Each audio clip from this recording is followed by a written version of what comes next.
매크로부터 기업까지 장렬하게 브리핑해드립니다. 장렬한 브리핑. 안녕하세요. 안녕하세요. 안녕하세요. 반갑습니다. 네, 오늘 또 7월 며칠이죠? 7월 15일입니다. 오늘이 7월 15일 딱 보름이네요. 그러네요. 아, 오늘 진짜 더워요. 34도예요, 밖에가. 와, 진짜 덥습니다. 네, 지금 우리 시장도 이렇게 핫했으면 좋겠는데. 그래, 우리는 미적지근하죠? 네, 뿜을 종목만 뿜고 있습니다. 그 중에서는 방산주가 굉장히 크게 뿜고 있는데 그 네. 이유가 아무래도 좀 트럼프 영향이 있을까요? 그럼요, 당연하죠. 예, 그리고 이번 주에 수요일날 체코 원전 수주 네. 확정되는 것도 있고 어차피 어차피 그래서 빠지지는 않고 시작할 것 같은데 네. 리포트 잘 나오고 근데 트럼프가 가장 컸죠. 알겠습니다. 그럼 트럼프 이슈부터 좀 네. 짚어보도록 할게요. 주말에 저 깜짝 놀랐습니다. 네, 깜놀. 지금 21세기 네, 2024년에 또 시해하는 사건이 일어날 맞아요. 줄이야. 네. 그 순간에도 이거 주목을 한다는 것이 네. 다치지 않았다니까 다행인데 굉장하죠. 그러니까요. 그렇다면 우리는 좀 이렇게 말하긴 좀 그렇지만 네. 트럼프 수혜주를 찾아봐야 되지 않을까 싶어요. 이것 네, 때문에 오히려 더 지지율이 높이 올라간다라는 전망이 있다 보니까 그렇죠. 트럼프가 거의 확실시 되는 분위기가 네, 네. 형성이 되고 있습니다. 맞습니다. 이분이 되면은 규제를 완화하겠죠.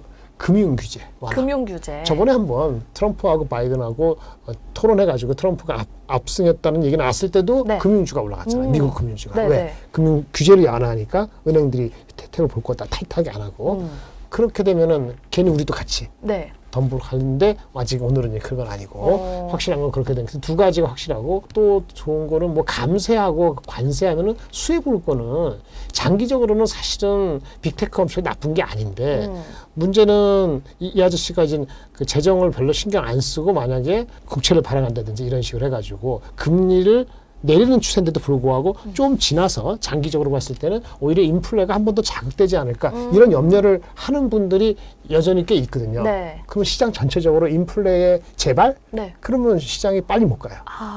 전체적으로 그게 억압되는 거죠. 네. 그래서 네거티브한 거기 때문에 원래는 그런 게 없으면은 빅테크가 좋은 거예요. 빅테크도 규제를 바이든 행정부는 데모크래틱은 빅테크 규제 많이 하잖아요. 뭐 네, 보통 네. 반독점 이런 거 좀 풀어줄 거란 말이에요. 그러면 좋아야 되는데 금리를 내려가야 저는 찰나인데 재정을 방만하게 하면 어떻게 되지? 그 전체적으로 그러면 대표주가 뭐 가겠어? 이러면 헷갈리는 거죠. 그래서 하루 이틀 내지는 더 봐야 돼요. 금리 인하에 대한 기대감이 굉장히 커지고 있는 상황인데 오히려 트럼프의 이런 영향 때문에 금융주들이 지지부진한 흐름을 보낼 수 있다. 보일 수 있죠. 왜냐하면 금리가 계속 내려갈 것이냐. 네. 지금 컨센서스는 올해 말까지 3번, 내년 말까지 6번이잖아요. 네. 근데 그렇게 될까? 어느 시점에서는 다른 생각이 들 수 있지 않을까? 네. 다르게 작용하지 않을까라는 걱정을 좀 하는 것 같아요. 네. 감세를 하고 그 테크 업체는 호의적인 그 트렌드를 보면은 금리 이슈만 없으면은 전반적으로 법인세 감세하고 규제 완화해지면은 금융이나 빅테크가 좋아야 돼요. 그럼에도 불구하고 네. 이렇게 인플레가 재발의 가능성.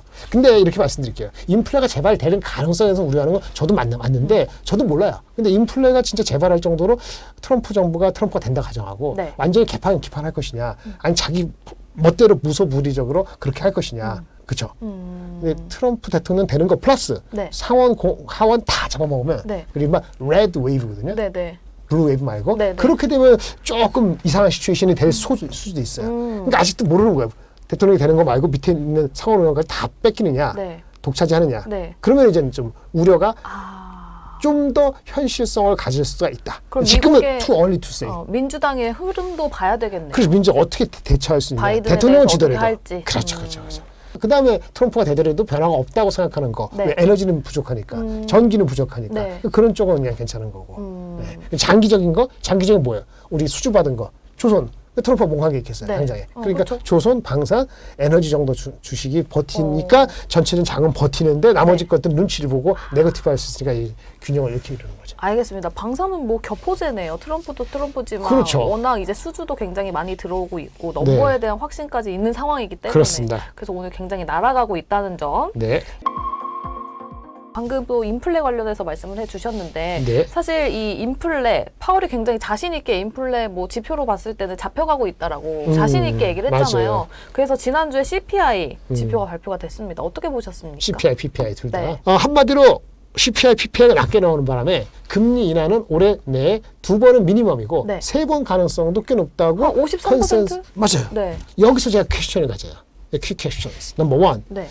이게 경제가 2몇% 유지가 된다고 하면 성장이 미국이 금리를 3번까지 낮출 필요가 있을까요? 경제가 그렇게 박살나지 않았으니까. 그런데 금리를 3번까지 낮추면 명분이 될까요? 그러면 금리를 3번 낮춘다고 사람들이 보는 것은 무슨 얘기일까요? 혹시 경기가 생각보다 빨리 내려갈 것을 미리 반영한 거 아닐까요? 만약 그래서 금리 3번이 컨센서스고 실제 그렇게 된다고 가정하면은 그것은 금리의 단순한 정상화일까요? 아니면 리세션을 우려한 리세션 컷이 있다고 그래서 3번이라고 볼까요? 여기에 따른 해석에 따라 갖고 주식시장에 영향을 미치는 게 좀 다를 수도 있다고 봅니다. 네. 만약에 경기가 내려간다는 걸 가정하면은 지금 2.1 연준에서 2.1% 성장을 보고 있고 네.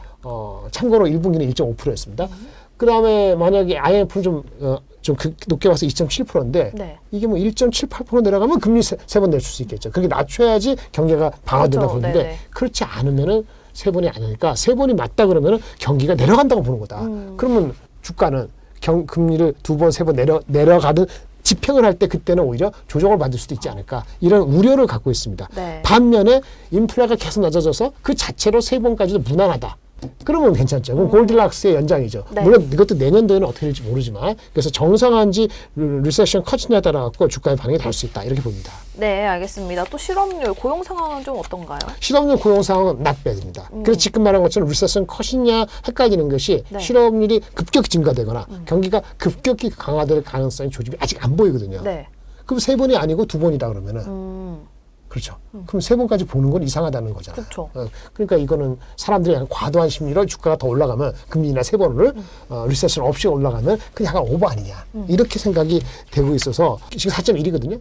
4.3% 8월에 나오는 7월달이 네. 그렇다면 조금 컨센서스가 레드 시그널, 황색 시그널 나왔고요. 4.3 정도가 나오면 그러면 이제 샤메 법칙에 들어가거든요. 네. 일단 레드 시그널이 아니라 황색 시그널을 볼 거예요. 근데 그렇지 않으면 네. 다음 달까지도 그냥 금리 인하의 기조의 긍정적인 톤을 가지고 장은 올라가는 골디락스 이런 개념이었는데 트럼프가 확 될 가능성이 9월 달 이후에 확실히 그렇죠. 이제 부각하는데 딱 나오겠죠. 한 번 더 디베이트도 있고 9월 달에. 근데 네. 이게 앞당겨진 느낌이 드니까 이게 좀 헷갈리는 거지. 시장은 정상화, 리세션 없이 간다는 골디락스를 보고 하면은 장은 전체적으로 올라가고 좀 트럼프 더. 이슈가 없었다라는 그렇죠. 가정하에. 맞아요. 네. 전체적으로 올라가고 대신 IT만 사는 분위기가 아니고 바이오도 2차 전지도 유틸리티 신재생도 경기사가 다 올라가서 골고루 올라가는 게 네. 정상화 시나리오였죠. 그리고 만약에 리세션이 있는 거다 그러면은 네. 그때 가서 확 빠지니까 시장 조정됐을 때 대비해서 방어주 중심으로 하고 IT는 좀 뺐다가 내려가면 산다 이런 개념이었는데 트럼프가 당선이 현실화되는 게 2, 3개월 뒤가 아니고 좀 더 앞당겨지다 보면은 네. 지금 말한 것처럼 인플레 자극되면 금리 인하 추세가 계속 빨라질까라는 우려가 되니까 네. 장이 좀 변동성이 있고 아니면 최소한 눈치 보는 장세가 몇 주 더 갈 수 있는 거죠. 그럼 지금 시점에서 2차 전지도 눈치를 봐야 되는 겁니까? 2차 전지는 그렇죠. 트럼프 영향이 금리 좀- 인하가 쭉 대속되는 한도 내에서는 전기차, 자동차 경기가 잘 팔릴 수 있다라는 개념을 보고 다시 그거를 낙수 효과가 2차 전지에 오는데 트럼프가 갑자기 그러니까요. 앞당겨지면은 이거를 뭐 2030년 어떻게 한다 이렇게 하는 게 좀 헷갈리는 거죠. 트럼프가 어떻게 할까라고 걱정되는 거죠. 그렇다면 지금 시점에서 우리나라는 어떻게 시장 전략을 짜봐야 되는지도 얘기를 짚어봐야 될 것 같은데 네네. 사실 대형주, 중소형주 흐름이 굉장히 다른 모습이었잖아요. 네네. 최근에는 코스피가 굉장히 강세를 보여줬었는데 그쵸. 앞으로도 코스피, 대형주들이 강세를 보여줄지 아니면 중소형주로 좀 옮겨갈지가 좀 궁금하거든요. 이게 미국을 따라가는 건데 미국이 목요일날 대형주 반도체주가 개박살 났잖아요. 네. 마이너스 3%. 그리고 러셀 2000이라고 소형주가 3.5% 올랐잖아요. 네. 소형주 3.5% 오르고 같은 날 S&P 500, 그렇죠. 큰 거, 그게 마이너스 0.9% 이렇게 이런 괴리가 벌어진 게 2008년 10월 이후에 가장 큰 괴리예요. 네. 그렇게 대형자 소형주가 하루에 그렇게 벌어진 적이 없었다고 아, 하더라고요. 그렇게까지 없어요? 2008년 이후로? 2008년 10월 이후로. 어. 그렇게 한번 소형주하고 이게 순환배 비슷하게 나타나면은 그것이 관성이 있어서인지 과거 5번 정도 이렇게 대형주에서 소형주로 이렇게 이전하잖아요. 네. 그러면은 한 3, 4주 정도는 그런 패턴이 이어져서 거의 한 달이네요. 그렇죠. 그래서 대형주가 상대적으로 언더퍼폼, 중소형주가 아웃퍼폼하면서 장은 플러스예요. 그러니까 장은 한 4.몇% 올라가는데 빅테크는 장보다 4.몇 % 언더예요. 무슨 얘기냐? 절대 주가는 빠지지 않은데 지수는 그렇게 크게 스몰캡이나 스몰캡 중심으로 지수는 오르고 네. 그다음에 빅텍은 안 움직여서 언더하는 그런 패턴으로 한 3, 4주 갔다고 UBS에서 얘기하더라고요. 네. 그런 패턴이 이번에도 반복된다 그러면은 뭐 트럼프 갑자기 이슈가 됐지만 그러면 조금 더 스몰캡하고 빅텍하고의 균형을 잡으려고 시도할 것 같은데 네. 트럼프 이 발의 이슈가 좀 여러 가지 신경 쓰게 해서 불안하다, 장이. 그렇게 되면 한국의 경우에는 라지캡에 붙어 있을 수 있어요. 아, 그게 뭐예요? 대형주. 네. 대형주에 붙어 있을 수 있어요. 오히려 대형주에? 스몰캡으로 순환매가 돼서 한 관성으로 몇 주 가는 것이 미국의 사례였다고 말씀드렸잖아요. 네. 그렇죠. 네. 근데 그 미국의 사례에 누가 시해돼가지고 전국이 헷갈리고 이런 적은 없었을 것 같단 그쵸, 말이에요. 네네. 그러니까 이번에도 과거 패턴은 관성으로 밸런스 있게 가져가거나 스몰캡에도 우세해야 되는데 그 생각을 제가 주말까지 갖고 있었는데 네. 이게 탁 터지면서 장이 불안하다고 판단이 며칠 내에 이루어지면은 그럼 그럼 이건가요? 대형주로 붙들어 있을 수 있다 이거예요. 원래는 지금 중소형주로 수급이 좀 옮겨갈 것 갈 수도 같은 있는 상황이었는데 주말에 트럼프 이슈가 생겨주면서 오히려 시장이 불안정하다라고 거기에 가정을 포커스. 했을 때 그렇지. 오히려 이 라지캡, 빅테크, 대형주 쪽으로 수급이 안정성 측면에서 그렇지. 있을 수 있다. 네. 말을 이렇게 잘해요? 그래요? 너무 잘하는 것 같아요. 네. 하여튼 그래서 좀 이게 방정식이 헷갈리게 됐어요. 그러니까 사실은 저는 어떻게 했냐면 스몰캡 쪽으로 약간 스프레드가 되면서 네. 장은 올라가. 네. 근데 라지캡은 빅텍은 언더하는 거예요. 언더퍼폼. 그러니까 약간 밸런스 가져가면서 장은 조금 더 올라가고. 그래서 오늘 한 0.8% 정도 올라가고. 네. 근데 라지캡 중심이 아니고 그렇다고 라지캡이 빠진다는 건 아니지만 스몰캡 중심으로 해가지고 스프레드가 여러 섹터로 들여서 0.8%로 2,880 정도로 가면은 미국이 그 정도보다 더 올랐으니까 네. 이렇게 가는 게 기본 시나리오였거든요. 근데 트럼프 하면서 그 불안하니까 지금 전체적으로 못 가는 거잖아요. 그러니까 이게 그 틀거지가 헷갈려진 거죠. 네. 그래서 빅텍이 무너지느냐 테크가 무너지느냐는 종목이 한 5개 정도로 제가 좁혀왔어요. 네. 이 종목들이 무너지면 네. 그냥 테크가 잠깐 쉬어야 된다. 장이 어렵거나 아니면 뭔가 이상하다. 네. 첫 번째 이걸 애플. 지표로 삼으면 됩니다, 여러분. 첫 번째 미국에서는 애플과 암, 한국에서는 애플 관련된 LG노트, LG디스플레이까지 BH. 보면 되는데 BH까지. 네. 근데 암은 뭐죠? 온디바이스 AI에 사람들이 여전히 흥미라든지 이런 게 아주 넘쳐난다 그러면은 애플도 중요하지만 암도 중요해요. 암은 밸류가 PER이 120배야. 오. PER이 내년에 100배라고. 네. 이렇게 높은 주식을 계속 산다는 거는 꿈이 있다는 거잖아요. 그래서 암은 꿈 개념이고 네네. 애플이라든지 LG노텍은 9월 달까지 신제품 나올 때까지 기대 네, 심리거든. 테크에 대한 네. 그렇게 보여야 되는 거고 삼성전자 하이닉스가 무너지지 않아야 되는데 뭐 시장이 뭐 제로인데 네. 삼성전자 하이닉스 마이너스 2% 이러면 안 돼요. 그러면 안 그러니까 되죠. 그 정도 유지하면 돼요. 그래서 그거는 미국의 마이크론하고 비교하면 네. 되고 그 다음에 아까 암 비슷하게 시장에서 얼마만큼 택을 좋아하느냐는 기준은 비싸거나 많은 사람들이 아는 종목이 안 빠지고 흔들리지 말아야 되거든요. 더 안 사더라도 이게 왔다 갔다 해야 되는데 네네. 그게 한미반도체와 이수페타스. 우리나라에서는 한미반도체, 이수페타시스. 하면서 비싸다 그래서. 네. 그래서 이게 15만 원대에서 무너지지 말아야 하는 게 첫 번째 과제고. 15만 원대요?